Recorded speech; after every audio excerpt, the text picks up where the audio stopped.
Cadillac XT versus GMC Acadia, which is better? Most people get this wrong by thinking luxury equals performance. The surprising truth is that the Cadillac XT and GMC Acadia serve different purposes and appeal to different buyers. The Cadillac XT is a luxury three-rosa with a refined interior, high-quality materials, and advanced tech. Standard features include leather seating, a panoramic sunroof, and cutting-edge driver assistance systems. Under the hood, it offers smooth performance and a quiet, comfortable ride, perfect for long commutes or family trips. The GMC Acadia is a more practical mid-size SUV. While it has 3 rows, it emphasizes affordability, utility, and cargo flexibility. The ride is comfortable but less refined, and technology features are more basic compared to the DIT. It's ideal for families seeking space and reliability without paying a premium. Fuel efficiency favors the Acadia slightly due to lighter trims, but it offers a more powerful engine and superior handling. Cost is a major differentiator.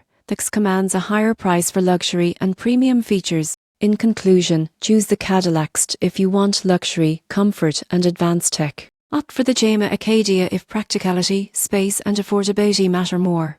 Both are capable SUVs, but your choice depends on priorities.